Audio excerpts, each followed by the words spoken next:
وہ بیٹھتا تھا نا ایک شخص امام مالک کے پاس، تو سارے لوگ سوالات پوچھتے تھے، تو امام صاحب رحمۃ اللہ علیہ نے ایک دن اس سے کہا کہ یار تو کوئی سوال نہیں پوچھتا، تو اس نے کہا چلو میں ابھی پوچھ لیتا ہوں۔ کہنے لگا بتائیں روزہ کب کھولنا ہے؟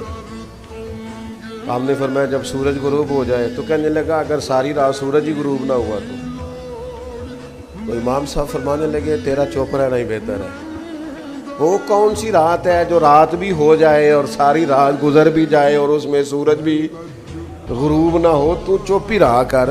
اس لیے کہ کچھ لوگ تعلیم نہیں چاہتے، پہیلیاں چاہتے ہیں۔ جی میں جیویاں مولویوں نے مسئلہ پوچھا، میرا کسی حل نہیں کیتا۔ کیا وضو کا مسئلہ پوچھا آپ نے؟ غسل کا پوچھا ہے؟ تجارت کا پوچھا ہے؟ حلال حرام کا آپ نے تو پہلی پوچھی ہے۔ بھائی تو سمجھتا ہے کہ تو نے دین کا علم شعور کے لیے سیکھا ہے، تو پھر تو نے سیکھ لیا ہوگا کہ رب اس کا راضی ہوتا ہے جس کا باپ راضی ہوتا ہے۔ پھر تو نے سیکھ لیا ہوگا نا کہ حضور نے فرمایا میں اسے مومن نہیں مانتا جو خود پیٹ بھر کے کھائے اور اس کا پڑوسی بھوکا سو جائے۔ پھر تو نے یہ شعوری علم سیکھ لیا ہوگا کہ نبی پاک علیہ السلام نے فرمایا ہے کہ تم میں سے بہترین وہ ہے جو اپنے اہل خانہ کے حق میں بہتر ہے۔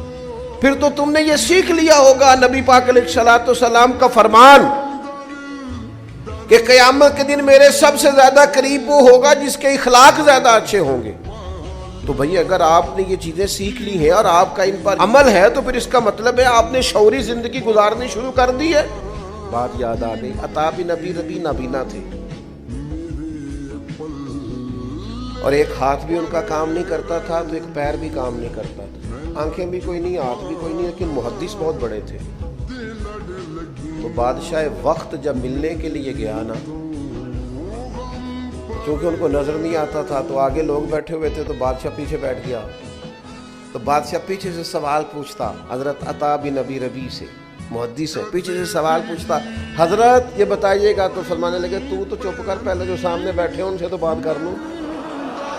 تو پیچھے سے لقمے دیے جا رہا، ذرا چپ کر ان کی تو سن لوں۔ وہ بادشاہ ہے، اگرچہ یہ رعایا ہے، میں جو سمجھانا چاہ رہا ہوں اس کو آپ سمجھیں۔ اس کے 3 بیٹے بھی ساتھ تھے۔ اس نے پھر کہا حضور ایک مسئلہ پوچھنا تھا۔ فرمایا تمہیں کہا نا باری کا انتظار کر۔ وہ سب لوگ فارغ ہوئے تو حضرت نے اشارہ کیا کہ یہ جو بندہ پیچھے بول رہا تھا نا اسے آگے بلاؤ۔ اور جب وہ آگے بلایا حضرت نے سوال پوچھا تو اس نے کیفیت دیکھی، رنگ بھی ذرا ظاہری طور پہ کالا تھا، آنکھوں میں روشنی ویسے کوئی نہیں، ہاتھ اور پیر ایک ویسے کام نہیں کرتا۔ بادشاہ سامنے آ کے پوچھا، مسئلہ سنا، واپس گیا تو جا کر کے اس نے پتہ کیا کہا اپنے بیٹوں سے؟ کہنے لگا پتر بادشاہ ہونے کے باوجود اس ذلت کو کبھی نہیں بھلاؤں گا، اور تمہیں ایک مشورہ دوں گا، بادشاہ بننا نہ بننا لیکن عالم ضرور بننا۔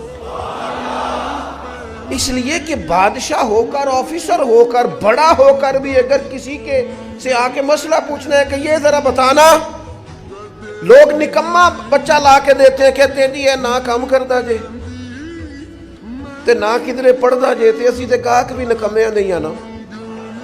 ہاں جو کام کے ہو جاتے ہیں وہ تو ویسے بھی تھوڑا ادھر ادھر نکل جاتے ہیں، میں صحیح کہہ رہا ہوں۔ وہ تو بعد میں کہتے ہیں اسی اپنا مدرسہ بنانا ہے۔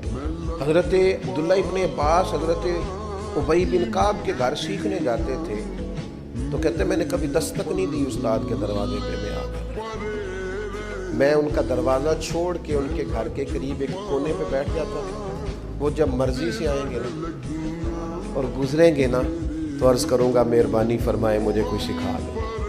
فرماتے ہیں وہ اپنی مرضی سے آتے، گزرتے، اور کئی دفعہ اس طرح بھی ہوتا کہ میں چونکہ ان کا گھر صحرا میں تھا تو ٹھنڈی ہوائیں مدینہ شریف کو چوم کے گزرتی تو ریت اڑ کے میرے بالوں میں پڑ جاتی اور دھاڑی میں پڑ جاتی، لیکن میں بیٹھا ہوں۔ وہ آ کے کہتے ہو میرے محبوب کے چچا زاد یہ کیا کرتے ہو؟ آپ دستک دے لیتے، میں اندر فارغ ہی تھا، آ جاتا تو فرماتے کہتے دستک دیتا، میں تو سیکھنے آیا ہوں، اور جس سے سیکھا جائے اسے تکلیف نہیں دی جاتی۔ آپ جب مرضی سے آئیں گے تو بات ہو جائے گی۔ میں بڑے ذوق سے نعت سنتا ہوں، لیکن آپ نے اور میں نے مل کے نا، میں صرف آپ کے کھاتے میں نہیں ڈالتا، ہم نے قوالوں کو اور نعت خانوں کو اتنا پروموٹ کیا ہے کہ میں سوچ سمجھ کے کہہ رہا ہوں۔ اب آپ کے مشہور نعت خانوں میں سے کوئی بھی لاکھ پتی نہیں، یا کروڑپتی ہیں یا ارب پتی ہیں. میں شعوری بات کر رہا ہوں مسجد میں بیٹھ کے. آپ کے قوال لاکھ پتی نہیں جتنے بھی معروف اور مشہور ہیں.